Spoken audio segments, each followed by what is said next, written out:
all this stuff about Magnum. Yeah. So he said Magnum was a massive 6'3", 230 pounds, all muscle. Sentenced to 60 years, had racked up numerous assaults on other units.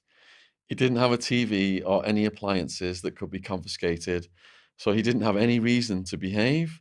All they could do was give him more time.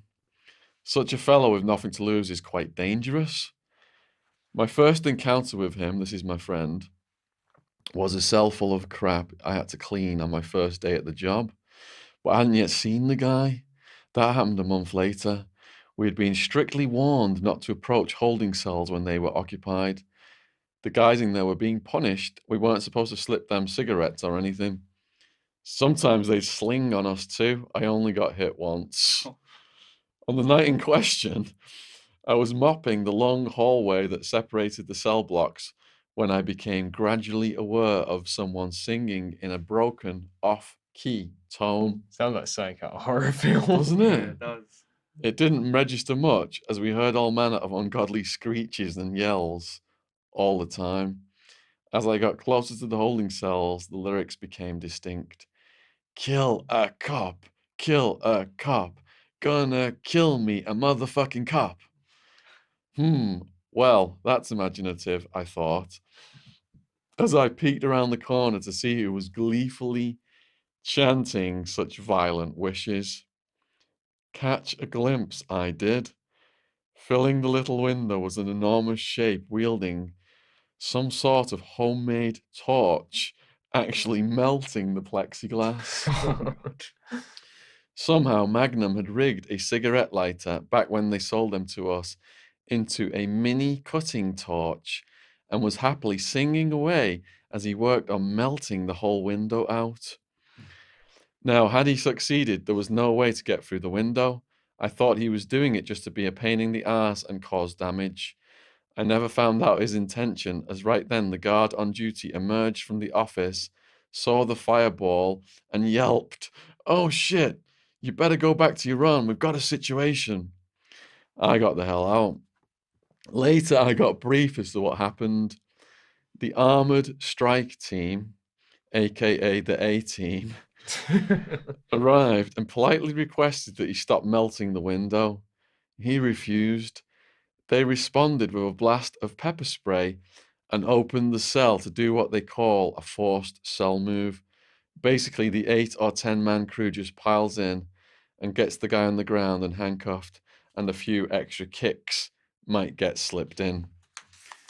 Owing to Magnum's physique, it took a little bit longer to subdue him, but inevitably he lost. They confiscated his blowtorch and let him sit there handcuffed and peppery for about an hour. The sergeant on duty eventually asked him, "Okay, if I take off those cuffs, are you going to behave?" He meekly replied, "Yes, sir." Magnum put his hands out of the trapdoor. One cuff was unlocked, and he sprang into lightning-quick action. Before the surprised sergeant could react and slam the trap shut, Magnum spun around, grabbed a milk carton of liquid feces that he had previously hidden under the steel toilet, and flung it out of the trapdoor. He threw it so hard that when it blasted the sergeant in the chest, the resulting splatter went up his nose. They'd probably let that ferment and marinate for ages as well. Yeah, sound of that. In retaliation, the A-Team went back in and beat him up thoroughly. He spent the next 2 days hurling turds at every square inch of the cell, except, as previously mentioned, the toilet. And of course, when it was all over, I got to go in again and clean up after him. The hell of it was, all of that was somewhat mild compared to his latest antics. Right, here's the next story you sent me now. Over the last entries, we've discussed Magnum and his eagerness to go places deep within the forbidden landscape of scatology and self-degradation.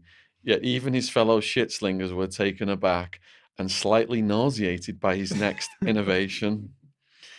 After the great splatterings that occurred as a result of his elaborate plumbing system, The guards caught on fairly quickly that even with the fellow naked and spread-eagled at the door, his was not a cell to be approached lightly. He would vary the pipe design and location, but ultimately one can only do so much to disguise several feet worth of device. The guards began to very carefully inspect the cell front from a distance, mind you, to ensure there would be no rain of liquid horror. And they actually thought that would work. Perhaps with a less determined, less deranged individual, they may have reached an uneasy truce. But this was Magnum, the ultimate shit slinger. That's a good title. So one day after inspection, they cuffed Magnum and escorted his naked arse to the shower. Once inside, it can be anywhere from 45 minutes to several hours before they come back to collect you. On this occasion, though, it was about 45 minutes. He cuffed up with no complaint, the shower door opened, and the guards were introduced to a whole new nightmare level of crazy. Oh, God. I have to give the guy kudos. Most people in here try to make their time easier. Magnum went balls out in the opposite direction and single-mindedly stuck to his guns that everyone was going to have a difficult time. Locked in a shower stall with nothing more than a little motel-style cake of soap, how would one befoul the guards? Well, here's one solution. Magnum proceeded to squeeze a hot log into his cupped hands and cram it into his mouth. Oh, no. Yes, his mouth. But wait, it gets better. He then chewed, swirled, Oh. gargled, and gnashed it to get the proper runny consistency. And then he sat down to wait. I'm not sure how many of those 45 minutes he sat there naked, alone, with a mouthful of his own pureed shit sauce. But when the guards finally came to collect him and the shower door opened, he simply pursed his lips Oh. and became a human crap oozy. Damn. Hygiene concerns aside, can you imagine his breath? Oh. From all reports, this act so utterly shocked the guards that they just stood there in frozen amazement as poo syrup slowly dripped down their face shields. Sensing their momentary loss of composure, he launched with savage glee into a flying tackle, trying to do some damage. He really didn't, as wrestling from the handcuffed and naked position is difficult, at best. As usual, he was maced, subdued, and led off to another holding cell. The real impact was psychological. What do you do with someone willing to go that far? Wore lots of rubber clothing, apparently. I got promoted in name only not long after that, and so didn't have to mop up Magnum's holding cells anymore. From now on, I was mopping up his messes at the medical area and many other people's, and some of the staff members were quite nearly as bad as our ultimate shit slinger. So they're Okay, so- glad you're just reading books in there. Oh, sounds like a nice guy, doesn't Bloody hell's fire. he? Because he's so meticulous, you can just tell what level of crazy is at. And the fact that he's Yeah. going to plan out everything that bad. That's just... And he's got all the time in the world to plan this as well. So he's never getting out. He's got psychological disorders. He just wants to give everybody a hard time. He doesn't care about getting beat up by the guards.